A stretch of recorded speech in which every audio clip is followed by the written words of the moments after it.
10 ways to think about writing. Metaphoric Musings for College. Writing Students. E. Shelley Reid. 1. 1,000 rules and 3 principles. Writing is hard. I'm a writer and a writing professor, the daughter and granddaughter of writers and writing professors, and I still sit down at my keyboard every week and think, writing is hard. I also think, though, that writing is made harder than it is to be when we try to follow too many rules for writing. Which rules have you heard? Here are some I was taught. Always have a thesis. I before E except after C. No one-sentence paragraphs. Use concrete nouns. A semicolon joins 2 complete sentences. A conclusion restates the thesis and the topic sentences. Don't use I. Check your spelling. Make 3 main points and don't repeat yourself. Don't use contractions. Cite at least 3 sources. Capitalize proper nouns and don't use you. Don't start a sentence with an or but. Don't end a sentence with a preposition. Give 2 examples in every paragraph, and use transition words. Don't use transition words too much. When we write to the rules, writing seems more like a chore than a living process that connects people and moves the world forward. I find it particularly hard to cope with all those don'ts. It's no wonder we get writer's block, hands poised above the keyboard, worried about all the ways we could go wrong, suddenly wondering if we have new messages or whether there's another soda in the fridge. We can start to unblock the live, negotiated process of writing for real people by cutting the 1,000 rules down to 3 broader principles. 1. Write about what you know about, are curious about, or pass. Sonnet about or what you can find a way to be curious about or interested in. 2. Show, don't just tell. 3. Adapt to the audience and purpose you're writing for. When we write this way, we write rhetorically. That is, we pay attention to the needs of the author and the needs of the reader rather than the needs of the teacher, or the rules in the textbook. Everything that matters from the preceding list of rules can be connected to one of those 3 rhetorical principles, and the principles address lots of aspects of writing that aren't on the list but that are central to why humans struggle to express themselves through written language. Write about what you know about so that you can show, not just tell, in order to adapt to your audience's needs and accomplish your goals. Unless you do a good job showing what you mean, your audience will not understand your message. You will not meet their expectations or accomplish your goals.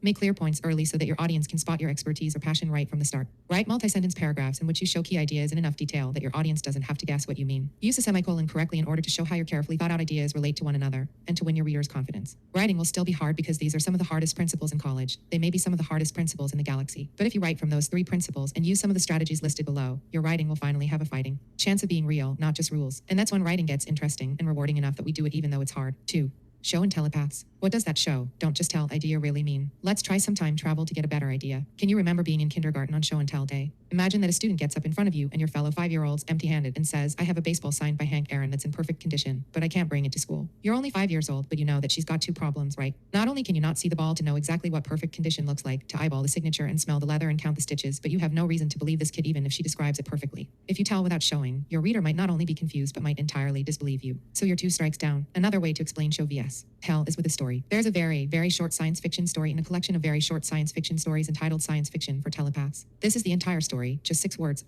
You know what I mean? Blake 235. Wahaha. Go the telepaths, what a great story. I really like the part about the Martian with 3 heads trying to use the gamma blaster to get the Chartreuse kitchen sink to fly out the window and land on the 6-armed Venusian thief. Good one. Since the telepaths can read the storyteller's mind, they don't need any other written details. They know the whole story instantly. This story is a little like when you say to your best friend from just about forever, you know what I mean, and sometimes she even does, because she can almost read your mind. Sometimes, though, even your best buddy from way back gives you that look. You know that look, the one that says he thinks you finally cracked. He can't read your mind, and you've lost him. If you can confuse your best friend in the whole world, even when he's standing right there in front of you, think how easy it could be to confuse some stranger who's reading your writing days or months or years from now. If we could read each other's minds, writing wouldn't be hard at all, because we would always know what everyone meant, and we'd never doubt each other. If you figure out how to read minds this semester, I hope you'll tell us how it works. In the meantime, though, you have to show what you mean. 3.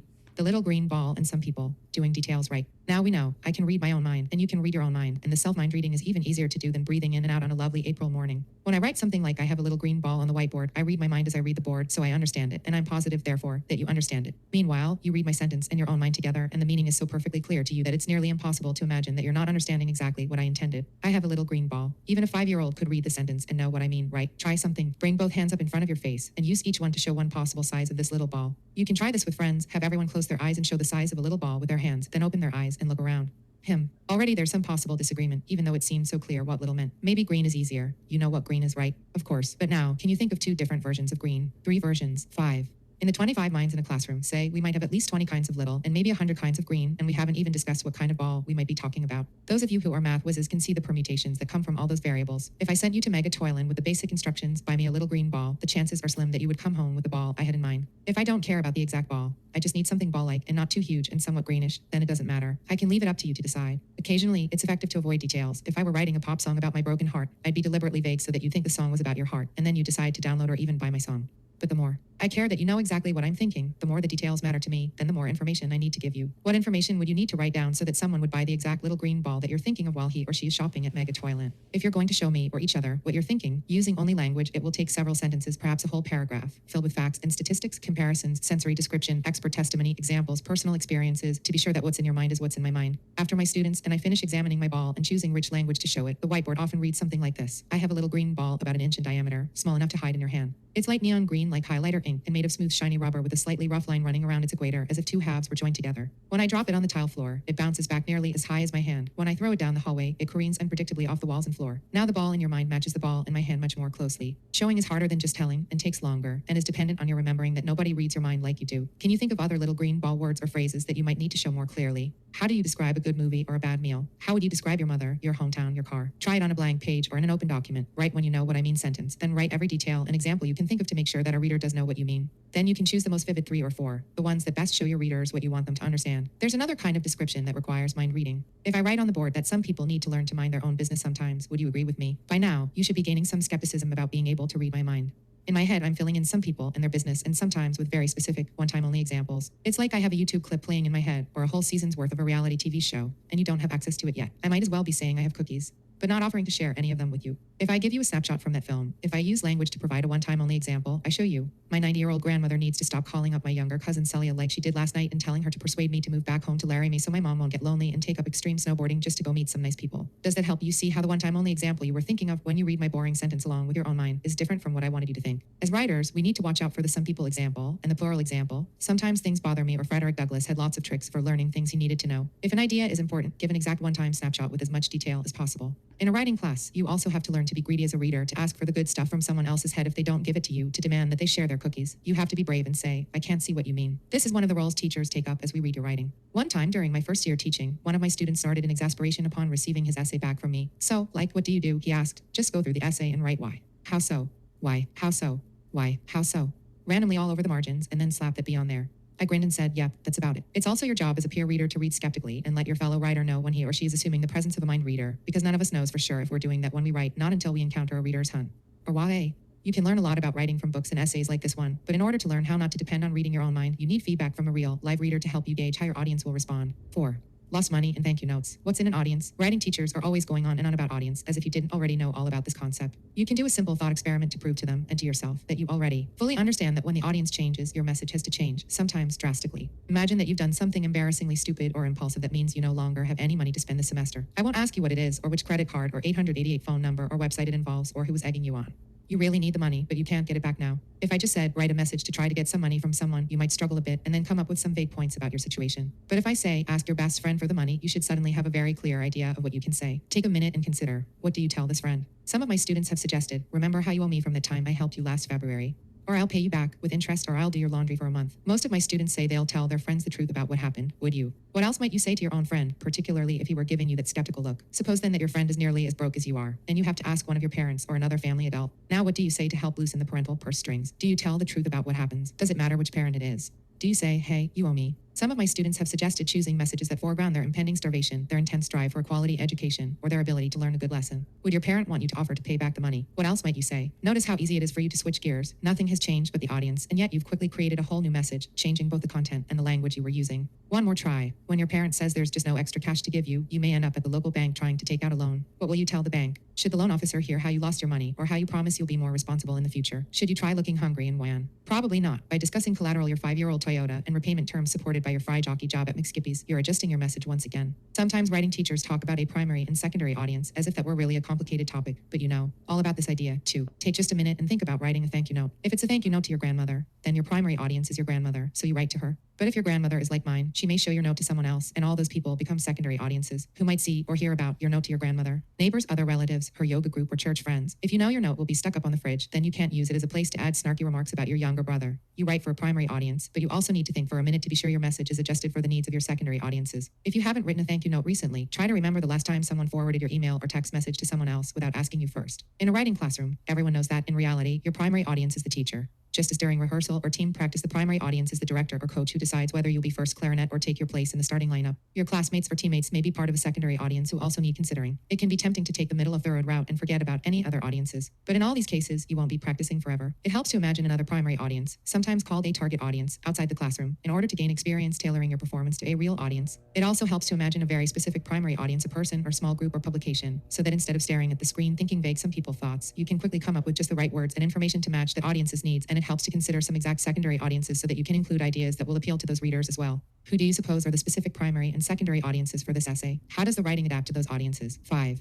Pink houses and choruses, keeping your reader with you. Once you've identified a target audience and put down all the detail you can think of to help show your ideas to those readers, you need to focus on not losing them somewhere along the way. Earlier in your writing career, as you worked on writing cohesive essays, you may have watched writing teachers go totally ballistic over thesis statements and topic sentences, even though some teachers insisted that they weren't requiring any kind of set formula. How can this be? What's up with all this upfront information? The concept is actually pretty simple. If we step out of the writing arena for a minute, say you're driving down the interstate at 65 miles an hour with 3 friends from out of town, and you suddenly say to them, "Hey, there's that amazing pink house." What happens? Probably there's a lot of whiplash-inducing head swiveling, and someone's elbow ends up in someone else's ribs, and maybe one of your friends gets a glimpse. But probably nobody really gets a chance to see it, and somebody might not believe you if she didn't see it for herself. What if you had said instead, "Hey, coming up on the right here in about 2 miles, there's an amazing huge neon pink house. Watch for it." They'd be ready, they'd know where to look and what to look for, and they'd see what you wanted them to see. Writers need to advise their readers in a similar way. That advice doesn't always need to be in a thesis statement or a topic sentence, but it does need to happen regularly so that readers don't miss something crucial. But you say, "I'm not supposed to repeat things in my essay. It gets boring." That's true up to a point, but there are exceptions. Have you ever noticed how the very same company will run the exact same advertisement for light beer 5 or 6 times during one football game? It's not as if the message they are trying to get across is that complex. Drink this beer and you will be noticed by this beautiful woman, or get to own this awesome sports car, or meet these wonderful friends who will never ever let you down. The ad costs the company hundreds of thousands of dollars each time, but there it is again. Beer, sports car, beer, sports car. Contemporary Americans have a very high tolerance for repeated messages. We even come to depend on them, like football fans relishing the instant replay. Beer, sports car. If you'd rather think like an artist than an advertising executive, consider popular music. Pick a pop song, any song, Jingle Bells for instance, or whatever song everybody's listening to this month, and the next time you listen, count the number of times the chorus, or even the title phrase comes up. Do we get bored by the repetition? Not usually. In fact, the chorus is crucial for audience awareness because it's often the first or even the only part of the song the listener learns and can sing along with. Repeating the chorus helps bring the audience along with you from verse to verse. The audience thinks, "Aha, I know this." Now, what you're trying to say in your essay is much more complex than beer, sports car, or "I will always love you." If you only say it once or twice, there, in the last paragraph, where you finally figured out the most important point, or maybe once at the start and once at the end, we might miss it or only get a piece of it. Here you've spent hundreds of minutes working on this idea, and we zoom past it at 65 mph. And miss it entirely. You have to bring it back to our attention throughout the essay. Of course, you don't want to repeat just anything. You certainly don't want to repeat the same examples or vague some people theories, stuffing baloney into the middle of the paper to fill it out. But the core idea, beer, sports car, needs to appear early and often, using the same keywords even as an anchor for all the complex ideas and examples you're connecting to it, as a place for the audience to recognize the main idea and find a way to sing along. So as you're revising, add your chorus back into some key middle parts of your essay. The beginnings and endings of paragraphs, like commercial breaks, can be places that readers expect repetition, until you start to really feel uncomfortable about your repetition. And then add it one more time, and it might be enough, but it shouldn't be too much. Since you read the essay dozens of times and you read your own mind, you'll get antsy about repetition long before your readers will in their one trip through your essay. If you get a good balance, your reader, the same person who keeps laughing at the beer ad or mumbling the chorus to the pop song without knowing the rest of the lyrics, won't even notice that you're repeating. When I work with my students, I say, "I promise to tell you, no harm, no penalty, if you're ever too clear about your main point." I find that very few people make it that far, but they like having the encouragement to try. You and your peer readers can make the same agreement. 6. Fruit jello, balancing arguments and examples. Great, you say, so I'm supposed to have all these examples and to have all these pink house reminders, but it's hard to keep it all straight. That's a very smart observation, because one of the main challenges writers face when we can't read someone's mind or get them to read ours is learning how to balance the writing that states our theories and arguments with the writing that provides our evidence and examples. It turns out that it's easier to do just one of these things at a time when writing, but having theories and arguments without evidence and examples is a recipe for confusion and misunderstanding. I find that it helps sometimes to think about fruit jello, the kind my mom used to take to family get-togethers, lime jello with mandarin orange slices in it, or berry jello with cherries in it. Fruit jello is a pretty good balance of foods to take to an informal family gathering. It meets the needs of the audience. You wouldn't want to take plain gelatin to show off to your family, after all. Think of the last time you ate plain old jello with no additional food or beverage added to it. Weren't you in a hospital or a school cafeteria or some other unhappy place? Hospitals serve plain gelatin because it looks and behaves like food, but it has so few ingredients that it won't irritate your mouth or upset your digestion. That same blandness means that not a lot of family members will choose it over the tortilla chips or the macaroons. Writing just your opinions, theories, and arguments is a lot like serving plain jello. It seems like you're doing something productive, but there's not much substance to it. Politicians often write plain jello speeches with no details or examples because that kind of talk motivates people, but won't irritate voters with tiny details about time or money. Talent show contestants sometimes choose to sing plain jello songs for the same reason. On the other hand, if you took a bowl of cherries with you, your family might perk up a bit, but cherries are kind of hard to serve. They roll out of the bowl and off of those flimsy paper plates and end up sliding into the cheese dip or being squished into the new carpet by your 2-year-old cousin. People finger all the cherries, but take just a few. Using tongs on cherries just seems too formal. And it's hard to know how to handle the pits or to eat gooey already pitted cherries with your hands. Writing just your examples, reasons, and details is a lot like bringing cherries to the party. It's interesting and lively, but readers don't know what to make of it all. Some of your reasons or stories will roll out of readers' heads if they aren't firmly attached to an argument. Some readers will meander through all your details and just randomly remember one or two of them rather than building a whole picture. Good writers blend argument and evidence as they write so that readers get both elements together all the way through. Good revisers go back and adjust the recipe, seeking a workable combination. Sometimes as you're revising, it can feel odd to be just adding cherries. It can seem like you're packing in too many extra details when there's already a perfectly good piece of fruit there. Other times it seems weird to be just adding jello because all those chorus sentences sound the same and have the same flavor, and you don't want to repeat yourself unnecessarily. It's hard to get the balance right, and you'll want to have your readers help you see where to adjust the ingredients. But if you remember that the fruit/evidence is the tastiest part, so you want the most vibrant examples, and the point of jello/argumentation is to provide consistency to hold everything together, you want statements that sound alike, you may start to gain additional confidence in balancing your writing. 7. Wash and wear paragraphs. If you're going to have jello and cherries, a chorus and one-time only examples in every paragraph, that's going to take some managing, and you'll want to manage rhetorically rather than going by some rules you once heard about exactly how long a paragraph should be.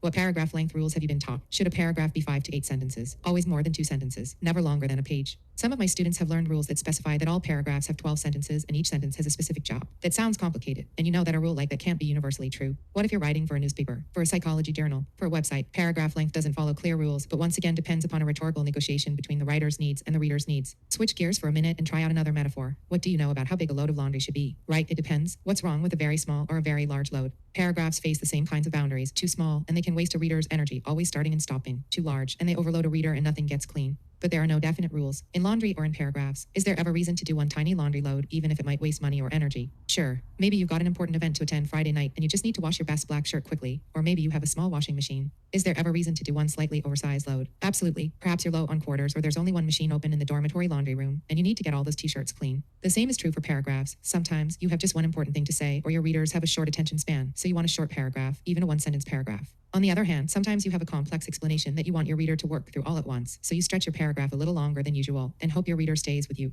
You want to write paragraphs that your target audience can handle without straining their brains or leaving suds all over the floor. I bet you're pretty good at sorting laundry into the basic loads, darks, colors, whites, like the 3-body paragraphs of a 5-paragraph essay. But what if you're writing an 8-page paper using 3 basic points? What if you have an enormous pile of whites? You sometimes have to split up even the loads that look alike. Would you split an all-whites pile into all the long-drying socks versus all the quick-drying shirts, the dirty stuff versus the really gross, stinky stuff, the underwear you need tomorrow vs the towels you could wash later? You can find lots of ways to split a too long paragraph based on how you want your reader to think about the issue. Pros and cons, first steps and next steps, familiar information and more surprising information. Writers need to remember that paragraphs help readers focus and manage their analytical energies. It's good to have some variance in size and shape, but not to overtax your readers with too much variation. It's useful to write each paragraph with a clear beginning and ending to direct readers' attention, and it's helpful if paragraphs come with a blend of information and analysis to help readers see what you mean about your subpoints and see how they relate to the overall point of your essay. It's not true that paragraphs are one size fits all, and it's not true that anything goes. You need to adjust your paragraphs to connect your ideas to your readers' brains. 8. Hey, and the textbook conspiracy, annotating your reading. I know you thought this was an essay about writing, but part of being a writer and being a helpful companion to other writers is being a careful reader, a reader who writes. Besides, I want to be sure you get what you pay for. That kind of critical thinking helps all of us be better writers. Did you know that you pay for most textbooks in 2 ways, and most students never do the simplest thing to recoup their investment? How do you pay? First, except for texts like the one you're reading right now, you paid some exorbitant price for your books even if you bought them used. Why would you do that instead of checking them out of the library or sneaking a look from a friend? Right, you can read them whenever and wherever you get around to it. No, I don't want to know where you read your class book.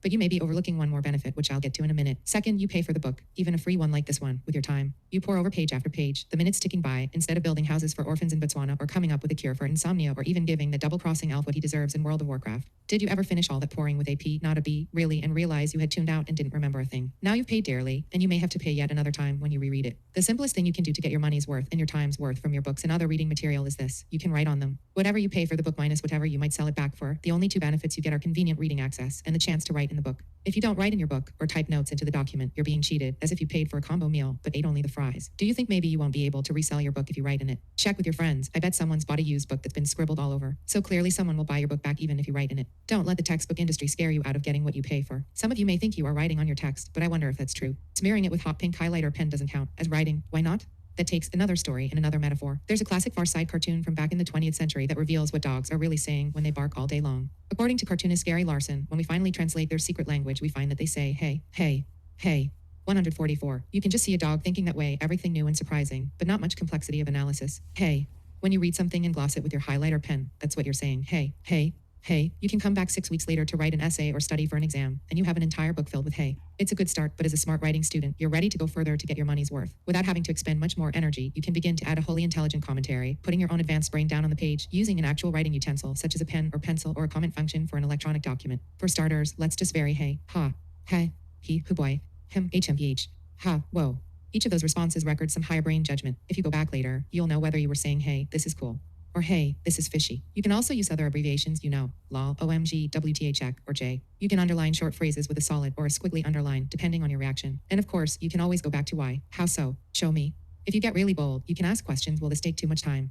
Write quick summaries, annotate so there's no hey or no connection sounds like the mind reading thing. It doesn't take very long, and it keeps your brain involved as you read. What other short annotations could you write or type on this page right now? Every time you write on the page and talk back to the text, you get your money's worth because you make the text truly your own, and you get your time's worth because you're staying awake and you're more likely to remember and learn what you read. If you don't remember, you still have an intelligent record of what you should have remembered, not just a pile of hay. Bonus, being a writer when you're a reader helps you become a better reader and a better writer. 9. Short time writing. Use your higher brain. So far, we've been thinking about writing when you have plenty of time to consider your audience, play with your paragraphs, and recalibrate your jello/cherry balance. But you won't always have that much time. Sometimes you'll get a late start or have an early deadline. In college, you might encounter essay questions on an exam. Learning how to be a good timed exam writer can help you in lots of short time writing situations. What's hard about writing an essay exam? The stress, the pressure, the clock ticking, the things you don't know. It's like trying to think with a jet airplane taking off overhead or a pride of hungry lions racing your way. But wait, the coolest thing about the essay exam is that, in contrast to a multiple choice exam that shows what you don't know, the essay exam allows you to focus on what you do know. The problem is that only your higher brain can show off that knowledge, and for most people in a stressful situation like an essay exam, the higher brain starts to lose out to the lower brain, the fight or flight brain, the brain that sees breathing in and breathing out as one of its most complicated tasks, and so the writing goes awry. Essay exams, or those last minute started at 1:22 a.m. essays that you may be tempted or forced to write this semester but not for your writing teacher, of course,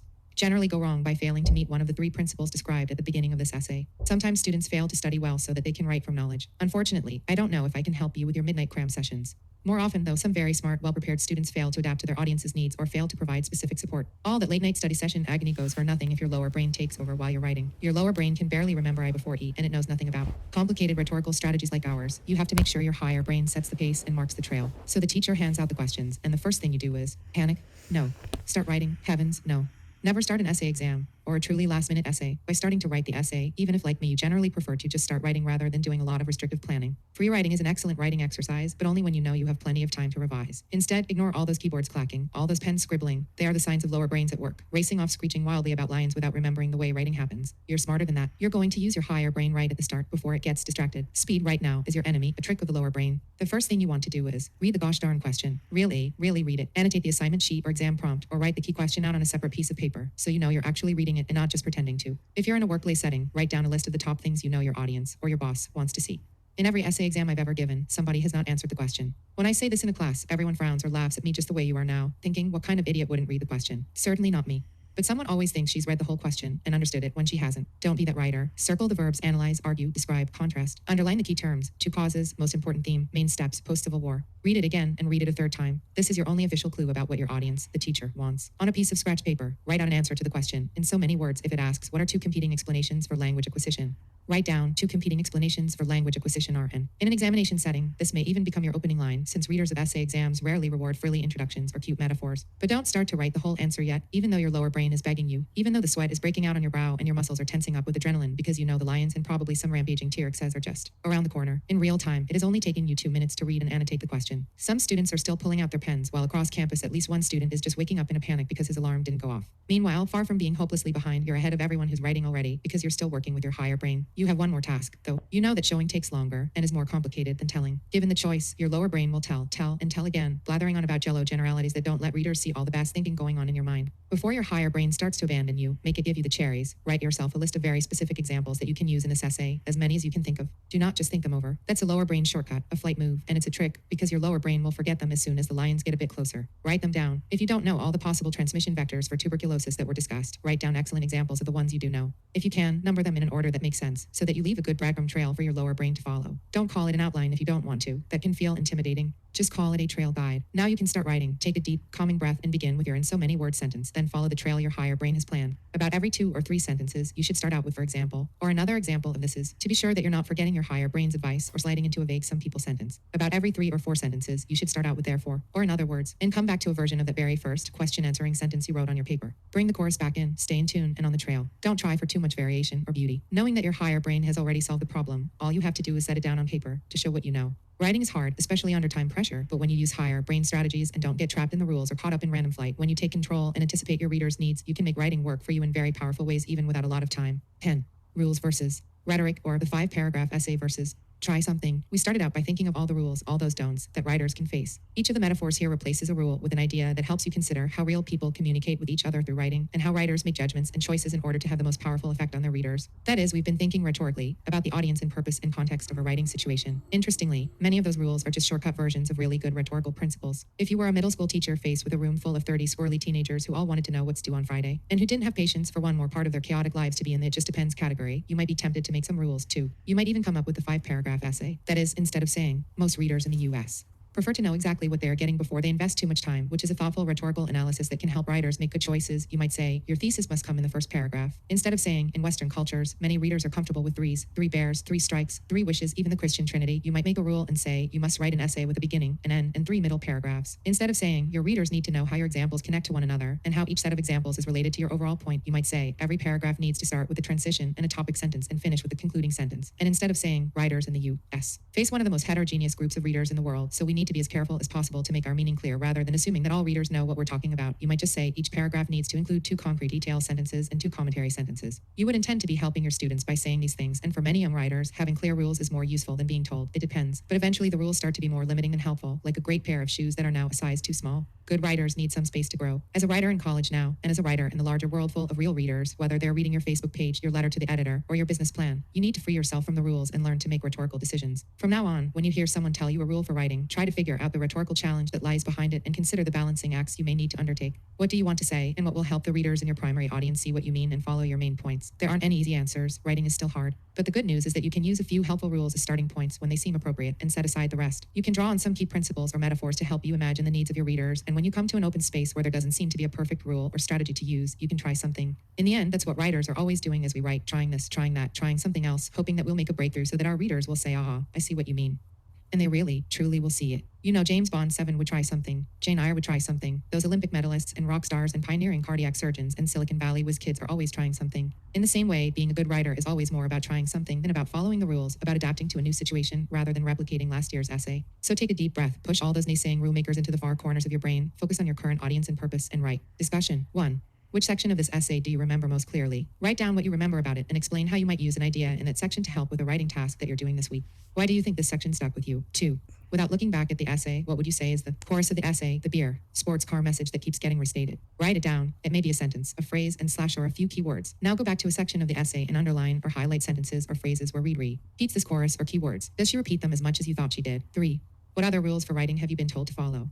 They're at school or outside of school in your workplace, community group, or online setting. List a couple of rules that weren't described in this essay and note down whether you think they're most connected to the principle of writing from knowledge, showing enough detail, or adapting to readers' needs. Also, if there's another principle for writing that helps you a lot, something you always try to do, add a note about it so you can share it with your classroom peers. 4. Where in this essay does Reid practice what she preaches? Go back through the essay and label a few places where she seems to be doing what she says writers should do. Here she gives a pink house heads-up sentence at the start of a section, and note a few places where she doesn't. Even though Reid admits that writing is hard and depends on a specific context, her essay may make some of the strategies sound easier or more universal than they are. Which one of her suggestions seems like it would be the hardest for you to do, or seems like it would be the least effective in the kind of writing you do most often? Explain why this suggestion is trickier than it looks, and how you might cope with the challenge as a writer. Works cited, Blake E. Michael.